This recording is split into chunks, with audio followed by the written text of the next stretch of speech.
यांचं राज्याच्या अध्यक्षपदावर आजपासून त्यांना काम करायला संधी दिलेली आहे। मावळत्या अध्यक्षांनी ती संधी या ठिकाणी त्यांना दिलेली आहे। दुसरे आमचे सन्माननीय ॲडव्होकेट नारायणराव गायकवाड हेही रात्रंदिवस या वयामध्ये सुद्धा या महाराष्ट्राच्या कानाकोपऱ्यामध्ये फिरत असतात। अॅट्रॉसिटीच्या माध्यमातून जिथे जिथे अन्याय होतो त्या अन्यायाला वाचा फोडण्याचं काम ते सातत्याने करत असतात। आमचे जगन्नाथ वाघमारे साहेब या ठिकाणी आलेले आहेत, ते राज्याचे सरचिटणीस म्हणून आजही आमच्या सोबत काम करतायत।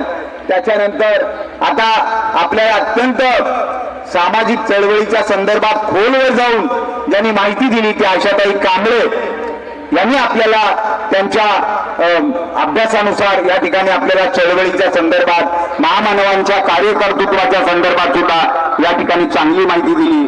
आपल्या शाहीर शिर्के यांनी सुद्धा सुरुवातीलाच आपल्या सगळ्यांमध्ये एक वेगळ्या प्रकारचा जोश निर्माण केला।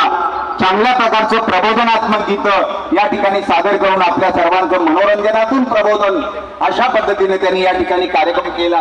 व्यासपीठावर माझ्यासोबत दफेदार बसलेले आहेत आमचे राणे साहेबांनी सुद्धा मराठा समाजाची कशी फसवणूक झाली, बाबासाहेब आंबेडकरांनी सर्वांसाठी कसं काम केलं या खरं म्हणजे त्यांचा फार अभ्यास आहे। त्यांना आणखी वेळ हवा होता, पण आपल्या सगळ्यांची चळवळ लक्षात घेता अनेक वक्ते या ठिकाणी बोलणार होते, परंतु त्या सर्वांना आम्ही थोडंसं थांबवलं। तेच म्हणाले नाही मानेसाहेब आता तुम्हीच बोला, कारण लोक उठतायत जातायत। ही चळवळ आपल्या रक्तात भिनायला पाहिजे। चळवळ जर आपल्याला कळली नाही तर ही आपली चळवळ किंवा आपली चळवळ अशीच सुरू राहणार आहे।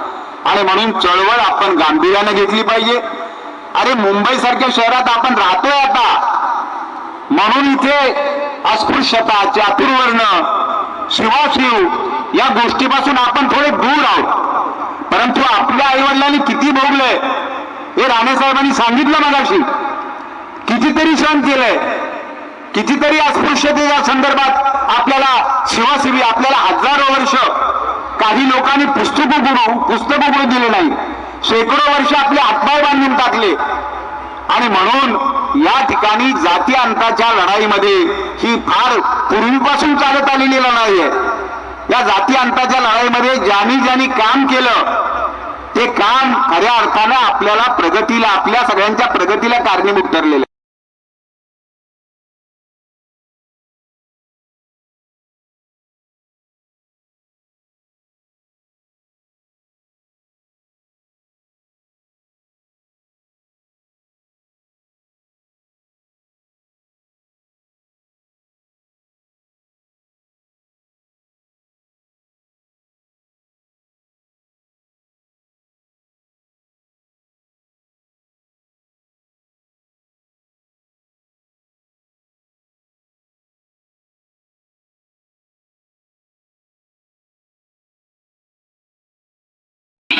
जातीयता कडक होती अशा वेळी बाबासाहेबांचं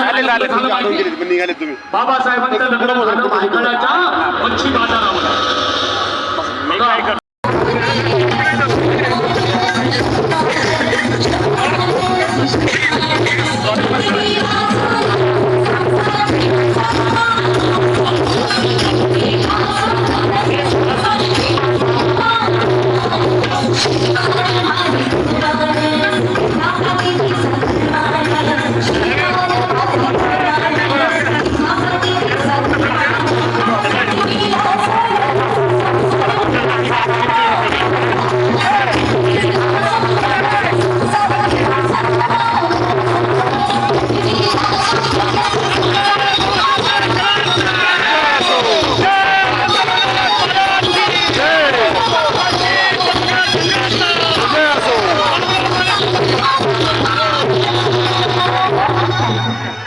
बाबासाहेब आंबेडकर परदेशातून उच्च शिक्षण घेऊन भारतात परत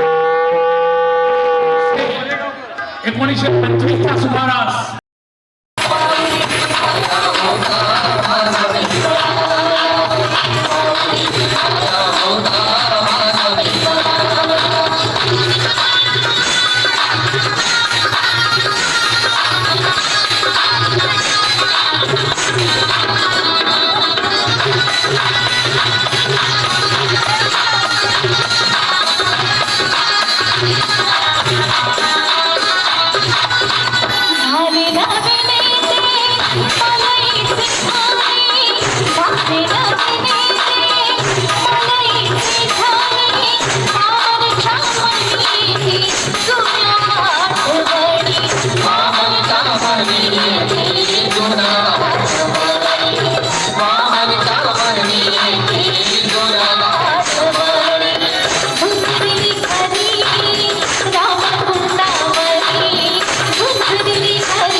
अशा वेळी बाबासाहेबांचं लग्न झालं पाहिजे. बाबासाहेबांचं लग्न झालं भायखळ्याच्या मच्छी बाजारामध्ये.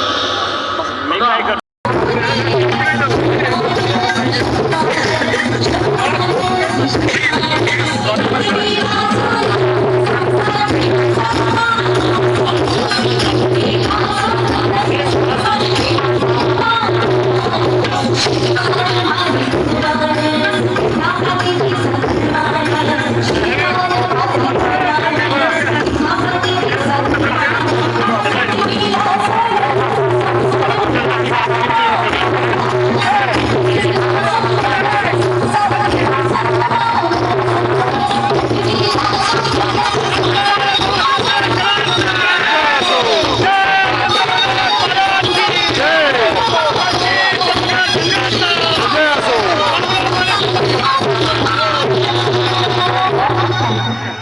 बाबासाहेब आंबेडकर परदेशातून उच्च शिक्षण घेऊन भारतात परत 1925च्या सुमारास